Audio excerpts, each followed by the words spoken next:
तंजीम है। क्या मेरे चेहरे पे आपको किधर दहशत नजर आ रही, किधर खौफ नजर आ रहा? अल्हम्दुलिल्लाह हमारा सीना अल्लाह रब्बुल आलमीन ने खोल लिया। हम लोगों की हर तरीके से मदद करने की कोशिश करते हैं, चाहे वो किसी भी धर्म का हो, किसी भी मज़हब का हो, चाहे हिंदू हो मुसलमान हो, हम सब। Please subscribe and share SWA news. गुजारिश करता हूँ कि बच्चे और जो भी पेरेंट्स साथ आए हुए हैं अपने बच्चों को ज़रा खामोशी से बिठाएं, ताकि यहाँ पर जो बातें होगी उसको आप सुकून और इत्मीनान के साथ सुने और उससे जो है आप देखें कि क्या मैसेज आज हम आपको देना चाहते हैं। अल्हम्दुलिल्लाह नहमदुहु व नसल्लु अला रसूलिहिल करीम, अम्मा बाद, अऊज़ु बिल्लाहि समीइल अलीम मिनश शैतानिर रजीम। या अय्युहल्लज़ीना आमनु तक़ुल्लाहा हक़्क़ तुक़ातिहि व ला तमूतुन्ना इल्ला व अंतुम मुस्लिमून वातसिमू बिहब्लिल्लाहि। जो ज़ाते कुल की ज़ात है, जो मालिक मौला जो रब्बे कदीर रब्बे जुल जलाल वल इकराम, जो हन्नान मन्नान रऊफ़ुर रहीम या रहमान रहीमीन, जो अव्वल आखिर ज़ाहिर बातिन, जो ज़ाते सुदूर का मालिक, दिलों के भेद जानने वाला, सारी कायनात का परवरदिगार, पालनहार मुरब्बी है। दरूद व सलाम नाज़िल तमाम अंबिया और रसूल पर, बिलखुसूस हमारे आखिरी नबी जनाब मोहम्मद रसूलुल्लाह सल्लल्लाहु अलैहि वसल्लम। अल्लाहुम्मा सल्लि अला मुहम्मद व अला आलि मुहम्मद कमा सल्लैता अला इब्राहीम व अला आलि इब्राहीम इन्नका हमीदुम मजीद। अल्लाहुम्मा बारिक अला मुहम्मद व अला आलि मुहम्मद कमा बारकता अला इब्राहीम व अला आलि इब्राहीम इन्नका हमीदुम मजीद। लेकिन उसका जो दूसरा सेंटेंस है, दूसरा जो जुमला है, इल्लल्लाह, हाँ एक अल्लाह है जो तमाम कायनात का रब है। उसने जमीन और आसमान की तख्लीक की, उसने इंसान को पैदा किया, उसने सारी चीजें दुनिया की आसाइश जैसे हम और आप आज फायदा उठा रहे, ये वही मेरे रब की देन है। हब्लिल जमीओ वला तफर्रकू, यानी कुरान और हदीस को मजबूती से पकड़ लो और फिरकों में ना बंटो। ये तुम्हारे रब का फरमान, मेरे रब का फरमान, तमाम इंसानों के रब का फरमान कि डरना किससे है, डरने वाली जात कौन है और हमें किससे पूछा। ऐ लोगों जो मेरे सामने खड़े हो, मैं तुम्हारे दरमियान में एक तवील जिंदगी गुजार चुका हूं, काफी वक्त गुजरा, और जब इस्लाम की दावत आम हुई तो तमाम कुफारों ने, मक्का के बड़े बड़े मुश्रिकों के सरदार ने एक मीटिंग को मुनक्कद किया और कहा कि अब पानी जो है सर के ऊपर हो चुका है। और फिर उसके बाद अब जो है ना अबू तालिब के सामने हम हाजिर होते हैं और कहते हैं इस मसले का हल क्या है। जो दिन तुम्हारा भतीजा लेके आया वो दिन तो तुम्हारे बाप दादा के भी अपोजिशन में है, तो क्या तुम उसकी तस्दीक करते हो या उसकी मुखालिफत करते हो। 25 लोग जो है वहां से गुजरे, अबू तालिब के घर में दाखिल हुए और कहा, अरे अबू तालिब, हम सब के अंदर जो है आप एक मारूफ शख्सियत है, आप बहुत दर्जा रखते हैं हम सब के बीच। आज तुम्हारा भतीजा जो दावत लेकर के उठा है, कौन? मोहम्मद सल्लल्लाहु अलैहि वसल्लम। तो ये दावत जो हमारे सामने जो लेकर के उठा है, इससे हमको तकलीफ होती है। या तो उस दावत से उसे रोको या तो फिर उसको हमारे हवाले कर दो। तो ये मसला क्या था, जब अल्लाह के नबी अलैहिस्सलाम को बुलाया गया, अरे भतीजे ये हमारे कौम के लोग हैं, हमारी बिरादरी के लोग हैं, ये लोग आ रहे हैं और आपसे ये सवाल करते हैं, जो मिशन तुम लेकर के चले हो इसे रोक दो, इसे बंद कर दो, मैं गुनाह चुका हूं, मेरे ऊपर और दबाव मत डालो। ये सारी चीजें उन्होंने कहा। तो उस वक्त अल्लाह के नबी अलैहिस्सलाम का जवाब था, ऐ मेरे चचा, अगर एक हाथ में सूरज और दूसरे हाथ में चांद रख दो और तुम ये कहो कि मैं ये दावत से रुक जाऊं, तो अल्लाह की कसम मैं कभी नहीं रुक सकता। मेरी जो दावत है वो अटल है, अगर हक है, जिसको मंजूर होगा वो तस्लीम करेगा, जो मंजूर ना होगा तो वो मेरे बारे में कुछ भी कर ले। मैं अपने मकसद से, मैं अपने मिशन से रुक नहीं सकता। जो बातिल माबूदा की इबादत करते हैं वो तुम्हारे सामने रोड़े अटकाएंगे, लेकिन हमारे नबी की ये तालीम है कि हम रोकने वाले की रुकावट को पैरों तले रोलते हुए हम हमारे मिशन को कामयाब रखेंगे। वो मिशन क्या है कि लोगों को लोगों की गुलामी से निकाल कर उस वादहुल्ला शरीक की गुलामी में लगाना, यह हमारे नबी की तालीम है। और हमने जो कलमा पढ़ा 5 वक्त जो अजान की नमाज, अजान हम सुनते हैं हमारे कानों से, वो क्या मैसेज है? वही अल्लाह रब्बुल आलमीन के माबूद होने की गवाही है। उसके बाद मेरे भाइयों, कभी कुछ और, कभी कुछ और, कभी कुछ और, कभी कुछ और, तो इस तरह से आज जो है हिंदुस्तान में फाशिज्म जो है सर चढ़ के बोल रहा है। लेकिन फाशिज्म से मुकाबला हम कर रहे हैं जितनी हमारी औकात, हमारी बिसात है मेरे भाइयों। तो हमारे नबी जनाब मोहम्मद रसूलुल्लाह सल्लल्लाहु अलैहि वसल्लम क्या अपने इख्तिलाफात को जो है ना बाजू में रख दिया, कलमा ला इलाहा इल्लल्लाह की बुनियाद पर जो है हमको यहाँ पर जो है जिंदगी बसर करना है। हमारा कलमा ला इलाहा इल्लल्लाह मोहम्मद रसूलुल्लाह सल्लल्लाहु अलैहि वसल्लम, उसकी बुनियाद पे तमाम मुसलमान इकट्ठा हो। ये मैं इस मन से बड़ी जिम्मेदारी से कह रहा हूँ। आज इस उम्मत को फाशिज्म से पहला नुकसान हुआ, दूसरा अगर नुकसान हुआ तो हमारी कौम को, इस्लाम को, अगर किसी से हुआ तो हमारे आपसी मसले की इख्तिलाफात की वजह से। अल्लाह तो कहता है वातसिमू बिहब्लिल्लाहि जमीअन वला तफररकू, कि तुम सब मिलकर अल्लाह की रस्सी को मजबूती से पकड़ लो, थाम लो और फिरकों में ना बंटो। तो दुनिया में मंफात मूल्यों ने जो है हमको टुकड़ों टुकड़ों में मसले की में बांटा। इसमें भी जो है फाशिज्म की साजिशें थी जो हमारे मुसलमान समझ ना सके, हमारे अकाबिर समझ ना सके। आज वक्त के उलमाए दीन को भी ये समझना होगा कि इख्तिलाफ से जो है ना कोई मसला हल हो सकता नहीं हो सकता, बल्कि हमारी ताकतें खत्म हो जाएगी। तुम फंसे पुष्ट में चले जाओगे, तुम नीचे से नीचे तबके में चले जाओगे, तुम्हारी हवा ऊपर जाएगी। कुरान के जुमले, मैं अपनी तरफ से कोई बात नहीं कहता, मुझे क्या हक है। लेकिन आज जो है ना इत्तेहाद और इत्तेफाक की बहुत जरूरत है। इसके वजह से अल्लामा इकबाल एक शेर कहा था, मनफात है कौम का नुकसान भी एक, मनफात है कौम का नुकसान भी एक ही सबका नबी, दीन भी, ईमान भी एक, अल्लाह भी, कुरान भी, हर में पाक भी एक। क्या बड़ी बात होती जो होते मुसलमान भी एक। कहीं पे फिरके हैं, कहीं पे जाते हैं, कहीं पे फिरके हैं, कहीं पे जाते हैं। क्या जमाने में पनपने की यही बातें हैं? अल्लामा इकबाल ने कहा था इसे, बात बिल्कुल वाज़ेह है, शेर के अल्फाज भी बिल्कुल वाज़ेह है।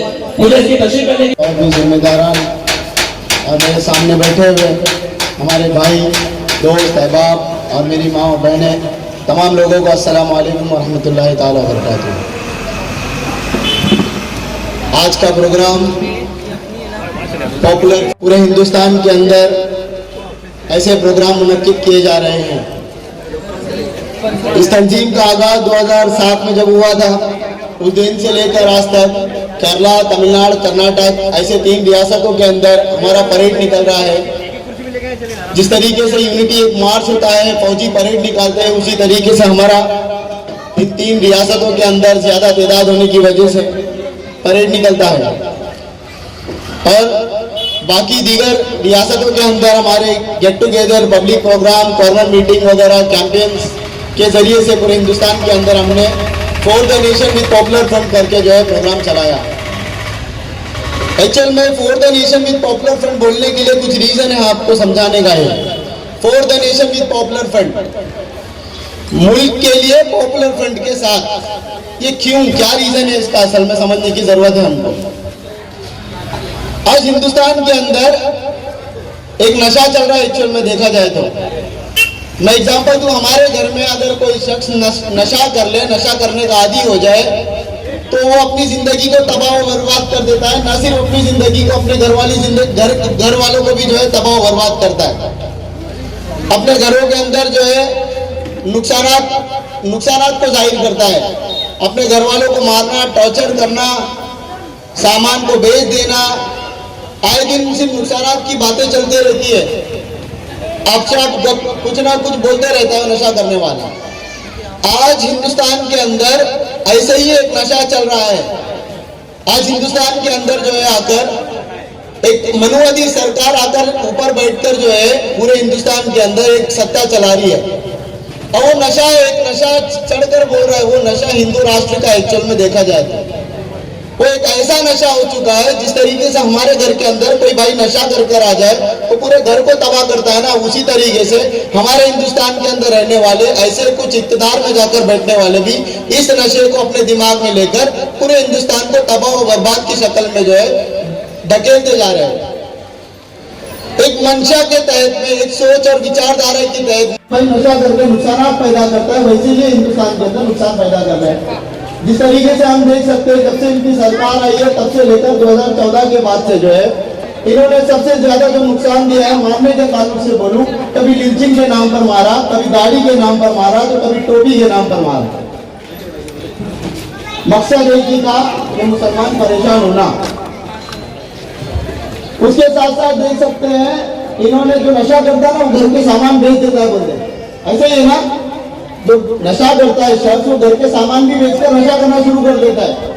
वैसे ये जो नशा है ना, इन्होंने भी हिंदुस्तान के एयरलाइंस को बेच डाला है, हिंदुस्तान के रेलवे को बेच डाला, हिंदुस्तान की एयरलाइन को बेच डाला, जमीनों को बेच डाल रहे, बड़ी बड़ी कंपनी को बेच डालने की साजिश कर रहे हैं। यहाँ तक के वो इंसान जो अपनी जिंदगी को जो है ज़राअत पर मुनस्सर रखा है, खेती बाड़ी पर मुनस्सर रखा है, ऐसे लोगों को भी ऐसी जो शुरुआत होती है, ऐसी शुरुआत को भी जो है कॉर्पोरेट कंपनी को देकर उनको भी गरीब से गरीब बनाने की साजिश हिंदुस्तान के अंदर चल रही है। उसके साथ साथ हम देखते हैं 3 तलाक के मसाइल, कोई जरूरत नहीं थी इनको हमारे मसाइल में पढ़ने की, लेकिन 3 तलाक का मसाइल लाकर भी एक मजबूत साजिश के तहत में वो बिल को भी पास कर डाला। आने वाला वक्त सीएए को पूरे तरीके से हिंदुस्तान में लागू करने का एक प्लान है इनका। अभी 2-4 दिन पहले जो है अमित शाह साहब ने बोले आकर कि हिंदुस्तान में वैक्सीनेशन कंप्लीट होगा कोरोना का, उसके बाद जो है सीएए को हम हिंदुस्तान के अंदर लागू करेंगे। देख सकते हैं जब सीएए हिंदुस्तान के अंदर बातें रखी गई, कुछ अच्छे लोग, अमन पसंद लोग हिंदुस्तान के अंदर अलग अलग जगह आकर अपनी बातों को रखने लगे। अपना जो जमहूरी उनको जो राइट्स मिला है उस राइट्स के तहत में उन्होंने अपनी बातें रखने की कोशिश की। एक सबसे बड़ा एक बाग बना जिसका नाम था शाहीन बाग। आज किसान बाग भी बन रहे हिंदुस्तान के अंदर। ये शाहीन बाग पूरे हिंदुस्तान के अंदर जगह जगह बनाई गई, एक अमन के साथ, एक सुकून के साथ लोग अपनी बातों को सामने रख रहे थे। लेकिन ये भी चीज इनको पसंद ना आई, इन्होंने वहां पर पत्थर मारी। हमने देखा, कई वीडियो हमारे सामने आई है, पुलिस वाले भी थे, यहाँ तक कि कुछ इनके जालिमों के मेंबरान भी जो है पुलिस की वर्दी पहनकर आकर जो है वहां पर पत्थर मारने की कोशिश की। तो ये हिंदुस्तान के अंदर हम देख रहे हैं जरा सारी चीजें की है। ये है पॉपुलर फ्रंट लोगों के अंदर ऐसे कॉन्फिडेंस पैदा कर रहा है। उसके साथ साथ हम देखते हैं जब लोगों को गाय और लिंचिंग के नाम पर मारा गया, पॉपुलर फ्रंट ने कैंपेन चला, right to eat, right to speak, जो चाहे खाओ, जो चाहे बोलो। ये कैंपेन एक्चुअल में हमने जो है ना डेमोक्रेसी को देखकर ही चला। कानून जो है ना, कानून भी कहता है freedom of speech, freedom of, आपको सारी चीज की फ्रीडम है, खाने की, बोलने की, रहने की। उसके जरिए से हमने पूरे इंडिया में कैंपेन चलाकर चिंता कैंप में स्टार होटल के पास भी हमने प्रोग्राम चलाए थे लिंचिंग के खिलाफ में। तो ये कॉन्फिडेंस आज इनको पसंद नहीं है कि आप जो लोगों के अंदर कॉन्फिडेंस पैदा कर रहे हैं, यही कॉन्फिडेंस इनको तकलीफ दे रहा है। उसके साथ साथ जो है हमने और भी कैंपेन्स के थ्रू जो है लोगों को समझाने की कोशिश की। यूएपीए जैसे काले कानून के खिलाफ भी हमने हिंदुस्तान के अंदर प्रोग्राम चलाया। आज यही चीज पॉपुलर फ्रंट जो सामने ला रहा है, लोगों के अंदर कॉन्फिडेंस पैदा कर रहा है, यही जालिम हुकूमत खासकर पॉपुलर फ्रंट को भी टारगेट कर रही है। हम देख सकते हैं पॉपुलर फ्रंट को टारगेट करने के लिए पिछले अभी 11 फरवरी को हमारे 2 मेंबर को यूपी के अंदर पकड़ा गया। हमारे दोनों मेंबर केरला के रहने वाले हो, वो वहाँ पर तंजीम के एक्सपांशन के मकसद से जो है वहाँ जाकर कुछ काम के लिए गए थे। 11 तारीख को उनकी वहाँ की यूपी पुलिस ने पकड़ा। 11 तारीख के बाद से 16 फरवरी को उनको दिखाया नहीं मीडिया में। 16 तारीख को मीडिया में आकर दिखाते हमने 2 आतंकी को पकड़ा बोलकर। अब सोचने वाली बात है, अगर आपने पकड़ा था, क्या भी रीजन था, कोई इशू था, आप वो पूरी एक फिल्म स्क्रिप्ट बता रहे हो। अगर 11 को पकड़ा था तो 11 को बताना था मीडिया को, 16 को क्यों बताया? ये एक्चुअल में पॉपुलर फ्रंट के खिलाफ ऐसी साजिश चल रही है। हम पिछले टाइम भी देख सकते हैं यूपी गवर्नमेंट को ऑलरेडी हमने लताड़ा है। यूपी गवर्नमेंट पिछली मरतबा पॉपुलर फ्रंट को बैन करने की बात की है, बैन करने की नापाक इरादे से कोशिश भी की है, कोर्ट तक लेकर गए। अल्लाह का शुक्र है सुप्रीम कोर्ट में जाकर हमने वो केस को जीता है। तो ऐसे ही जो है और भी अगर हम देखेंगे हाथरस का जो कांड है, वो हाथरस के कांड में हमारे कुछ मेंबर जाकर जो है उसके हक के लिए बात करने को गए। आज भी हमारे वो 3 मेंबर जेल में है, उनके ऊपर यूएपीए जैसे कानून लगाकर उनको डाला है। तो खासकर यूपी के अंदर जो है हमारे मेंबरों को, हमारी तंजीमों को खासकर टारगेट किया जा रहा है और ये टारगेट चलता रहेगा। हमको पता है जितना दिन चलता रहेगा टारगेट चलता रहेगा। बैन करने की बात आएगी, सब कुछ आएंगी। हम कहते हैं कि ना हम आपके बैन से डरने वाले हैं, ना हम आपकी जेलों से डरने वाले हैं, ना हम आपके हॉस्पिटल से डरने वाले। हमको कोई डर नहीं है। आप हमको डराने की कोशिश करेंगे, हम डरने वाले नहीं। हमारे चेयरमैन साहब ने ऑलरेडी कह दिया, हमारे लिए 3 जगह है। हमारे मेंबरान के लिए स्पेशल बोला उन्होंने, हमारे लिए 3 जगह है, हॉस्पिटल, जेल और कब्रिस्तान। हम इसके लिए तैयार है। ये अभी हमको डराने की जरा अभी आप कोशिश ना करें। हिंदुस्तान के अंदर खासकर हम डरने वाले लोगों में से नहीं है। हमको डराया जाएगा, धमकाया जाएगा, नहीं डरेंगे हम लोग। ये डीएनए जो है ना टीपू सुल्तान से मिला है कि 100 साल की गीदड़ की जिंदगी से बेहतर शेर का एक दिन है। ये कॉन्फिडेंस पॉपुलर फ्रंट हिंदुस्तान के हर शहरी के अंदर इंशाल्लाह दाखिल करेगा, ऐसे ही कैंपेन्स के थ्रू, ऐसे ही प्रोग्राम के थ्रू। एक बात बोलकर मैं इस चीज को खत्म करना चाहूंगा अपनी बात। अनेक सीनों में है हमारे, आशा नहीं मिटाना नामो निशा हमारा, सारे जहां से अच्छा हिंदुस्तान हमारा, सारे जहां से अच्छा हिंदुस्तान हमारा। रहमतुल्लाहि व बरकातहू। आज पॉपुलर फ्रंट डे है, एक ऐसी तंजीम जिसका नाम ही काफी है। जहां पर भी मजलूमों के लिए आवाज उठती है तो पॉपुलर फ्रंट का नाम सबसे पहले, सबसे आगे आता है। आज पूरे हिंदुस्तान में जहां पे अफरा तफरी का माहौल है और लोग हर कोई यहाँ पर परेशान है और हर कोई, चाहे वो लीडर हो, चाहे वो कोई आम आदमी, चाहे हमारे कोई मस्जिद के जुम्मेदार हो, हर शख्स जो है अपने आप को सेफ जोन में रखना चाहता है। वो चाहता है कि कोई अगर मुसीबत आए तो उस पर ना आए, वो उससे बचा रहे। इसीलिए कभी कॉर्पोरेटर के तलवे चाटता है तो कभी एमएलए के तलवे चाटता है, तो कभी एमपी के, कभी मिनिस्टर के। ऐसे ही तलवे चाट के जो है अपने आप को सेफ रखने की कोशिश करता है। लेकिन मैं बता दूं आप लोगों को कि उनके कितने भी तलवे चाटने के बाद भी आप सेफ नहीं है। आपकी सेफ्टी जो है आपके हाथ में है। जब तक आप एकजुट रहोगे तब तक आपका कोई भी बाल नहीं बिगाड़ पाएगा, आपको कोई भी हरा नहीं पाएगा अगर आप एक साथ एक प्लेटफॉर्म पे रहोगे तो। मैं बचपन में एक कहानी पढ़ा था स्कूल में, जहां पे एक कबूतर की कहानी थी कि एक कबूतर पकड़ने वाला जो है एक जाल बिछाता है और उसमें कुछ दाने डालता है और सारे कबूतर आके उसमें फंस जाते हैं।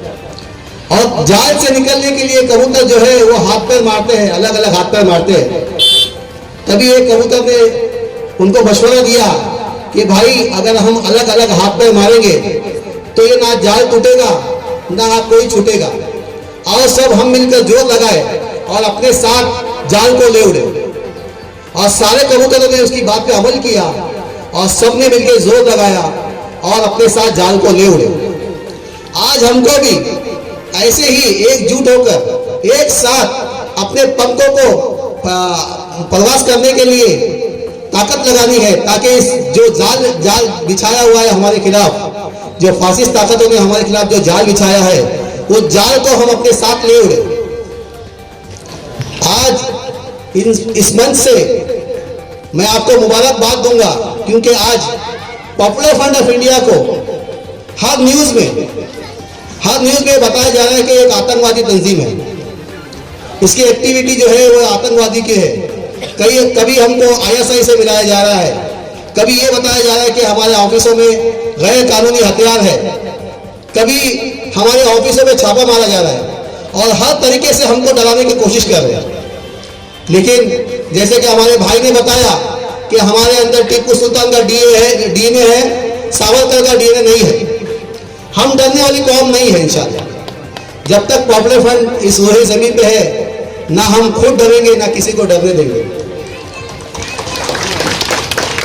एक और कहानी मैं आपको सुनाना चाहता हूँ, एक छोटी सी चिड़िया की। इसके पहले भी शायद मैंने आपको बताया हो, कुछ लोग सुने होंगे कि एक जंगल में आग लगती है और सारे जानवर जो है अपने आप को आग से बचाने के लिए भागते हैं। तभी एक छोटी सी चिड़िया अपनी चोंच में जो है एक समुद्र से पानी लाकर उस आग में डालती है। सारे परिंदे उसको बोलते हैं कि तू पागल हो गई है क्या?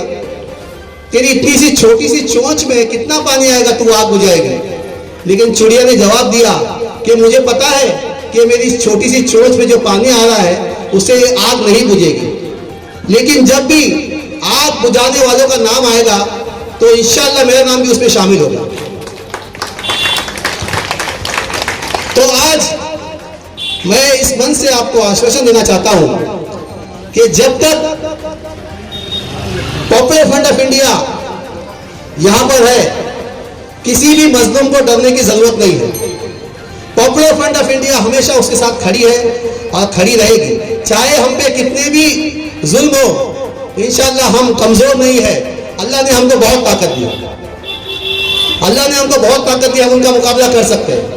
हमें किसी से डरने की जरूरत नहीं है।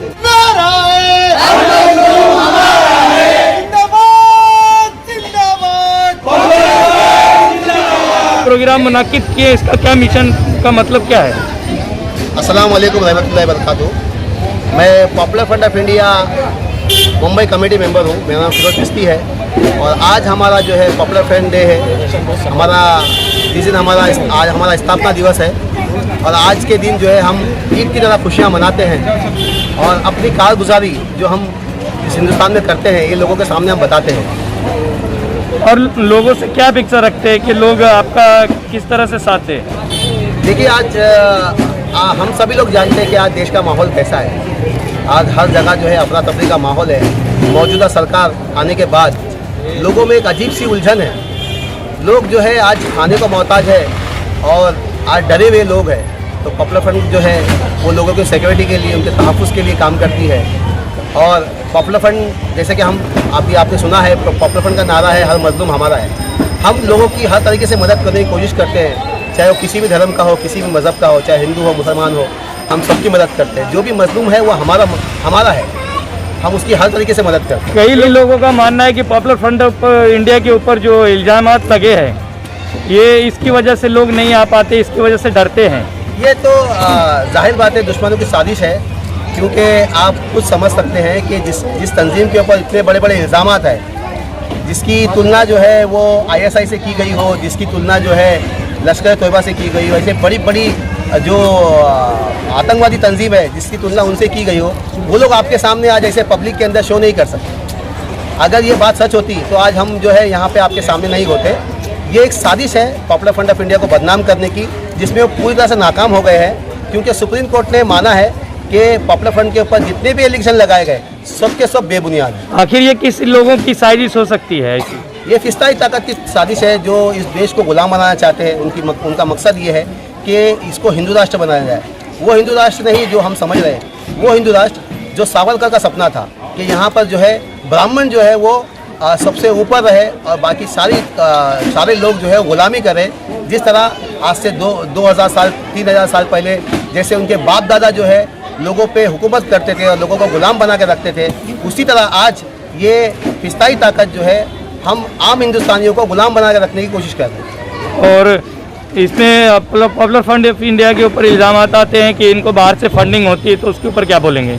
हाँ, इसके ऊपर भी मैं जैसा कि अभी आपने मेरा स्पीच सुना होगा जिसमें मैंने खुले अल्फाज में जो है बताया है कि पॉपुलर फ्रंट को फंडिंग कहाँ से होती है, और अगर फंडिंग होती है तो ईडी ने हमारे ऑफिस में छापा मारा, ईडी हमारे पीछे लगी है, तो साबित करे ना, वो साबित करे, कोर्ट में साबित करे, हमको गुनहगार साबित करे और अरेस्ट करे। लोगों को किस तरह से आप ट्रेंड करते हैं कानूनी तौर पर? जी हाँ, हम लोगों के अंदर एक बेदारी पैदा करते हैं। हमारा एक लीगल वर्कशॉप होता है जिसमें हम कानूनी जानकारी लोगों को देते हैं। आज लोगों को हमारे हुकूक क्या है, लोगों के हुकूक क्या है उनको मालूम नहीं है। इस वजह से जो है वो कभी जो मोहल्ले में उनके जो लीडर होते हैं उनके तलवे चाटते हैं, उनको हाथ पैर जोड़ते हैं और जब चौकी जाने के बाद में वो अपना हिस्सा अलग निकाल के जो है उनकी मदद करते हैं। और पॉपुलर फ्रंट ऑफ इंडिया लोगों को जो है खुद उनके पैरों पर खड़ा करने की कोशिश कर रही है, इसलिए वो लीगल वर्कशॉप जो है हर महीना 2 महीने के अंदर जो है हर एरिया में लीगल वर्कशॉप के ज़रिए जो है लोगों को कानूनी जानकारी देती है ताकि उनको पता चले कि उनके हुकूक क्या है। थैंक यू भाई। आप जैसा कि देख रहे हैं देश में पॉपुलर फ्रंट ऑफ इंडिया के ऊपर कई सारे इल्ज़ामात आए हैं और ऐसे हालात में भी आप लोग डट के खड़े, इसकी वजह क्या है? अस्सलाम वालेकुम रहमतुल्लाहि बरकातहू। मेरा नाम हसन इब्न हुसैन है और मैं बॉम्बे में ही पैदा हुआ हूँ। अभी देखिए, जैसे हमारे भाई ने सवाल किया कि पॉपुलर फ्रंट ऑफ इंडिया के बारे में इतना मतलब टेंशन है कि मतलब ऐसा माहौल जैसा क्रिएट हो रहा है, हमारी तंजीम को पूरी तरह से बदनाम करने की कोशिश की जा रही है, तो अल्लाह जिसको रखे उसको कौन चखे। पहली बात, मुद्दई लाख बुरा चाहे तो क्या होगा, वही होगा जो मंजूर खुदा हो। और दूसरी बात, डर और खौफ, मैंने मेरी स्पीच में अभी बताया था कि अल्लाह रब्बुल आलमीन से डरना। या अय्युहल्लज़ीना आमनू तक़ुल्लाह हक़्क़ तुक़ातिही वला तमूतुन्ना इल्ला व अंतुम मुस्लिमून। सूरह आल इमरान आयत नंबर 103 के अल्फाज है, ऐ ईमान वालों अल्लाह से डरो जैसा कि उससे डरने का हक़ है। तुम्हारी मौत हो तो तुम मुसलमान होकर मरो। तो हमको अल्लाह से डरना है, अल्लाह के अलावा जो है हमको किसी से डरना नहीं है। और हम जो पॉपुलर फ्रंट ऑफ इंडिया में जो आए हैं तो हमारी तंजीम हमको यही दर्ज देती है कि तुमको सिर्फ डर और किसका होना चाहिए, सिर्फ अल्लाह वहदहू ला शरीक का डर। बाकी ये तो पहले चलता था, लोग जो है ना आज अल्लाह से नहीं डरते मगर बंदा बंदे से डरता है। मगर हमारे इस्लाम का कॉन्सेप्ट ही नहीं है, डरो तो अल्लाह से डरो, वरना फिर दुनिया में किसी से डरने की जरूरत नहीं। वो भी इंसान है, हम भी इंसान है, तो फिर डर किस बात का। लोगों को पॉपुलर फ्रंट ऑफ इंडिया से जुड़ने के लिए क्या कहेंगे? हम तो लोगों के लिए खुलेआम दावत देते हैं कि सारे लोगों से हमारा ये अलग ऐलान है कि पूरे हिंदुस्तान के लोग चाहे दबे कुचले पूरे लोग हो तो वो पॉपुलर फ्रंट ऑफ इंडिया को जो है सपोर्ट करे, उनके साथ जुड़े, अपने मतलब पैसे से फाइनेंशियली हमको स्ट्रॉन्ग करे ताकि हम जो है ना अच्छे से अच्छा काम जो है इस समाज के अंदर कर सके। हमारे भारत के अंदर एक नया हिंदुस्तान, नया कारवां, हमारी कोशिश है ये करने की ताकि हम लोगों को अदल और इंसाफ पर कायम रखे। अदल और इंसाफ के साथ है ना हमारा इस्लाम भी यही बात की इजाज़त है, हर इंसान जो है ना बराबर है अल्लाह की नज़र में। तो हम कौन होते हैं बांटने वाले? तो हम लोगों को सिर्फ यही बेदारी करते हैं कि तुम लोग जो है हक बात, हमारे नबी करीम सल्लल्लाहु अलैहि वसल्लम ने एक बात कही थी कि लोगों जुल्म जो है ना, जुल्म जो जालिम होता है, जो जुल्म करता है तो उसके भी हाथ रोको, जुल्म करने वाले का जुल्म से रोको, तो फिर जो मजलूम होगा जिसके ऊपर जुल्म किया जा रहा है वो भी सेफ हो जाएगा और जालिम के भी हाथ रोकना है। तो इस तरह से पॉपुलर फ्रंट ऑफ इंडिया यही कहती है कि हर मजलूम हमारा है और हम कानूनी तौर पर ये समाज में जितने भी बुरे काम हो रहे हैं हम कानूनी गाइडलाइन से जो है इसकी पूरी तरह से पॉपुलर फ्रंट ऑफ इंडिया ने ये आज़्म किया है कि हम पूरी तरह से जो है ना हिंदुस्तान के रहवासियों का जो है ना ये करेंगे ताकि जो है ना लोग अदल और इंसाफ के दायरे में रहें और अपनी ज़िंदगी को, हमारे भारत को एक खुशगवार माहौल हम दें। यही हमारे PFI का कॉन्सेप्ट है और यही जो है ना हम मुसलमानों का भी कॉन्सेप्ट है। मैं लोग PFI को जो है ना वो जुड़े, क्योंकि जो मीडिया जो दिखा रही है, जो जी न्यूज़ दिखा रहा है, जिस तरह से ईडी हमारे ऊपर मतलब ये की थी, हमारे ऑफिसों में रेड किया था, अगर हम लोग अगर इलीगल होते तो आज कानून हमको बैन करना चाहिए, क्यों नहीं बैन होता?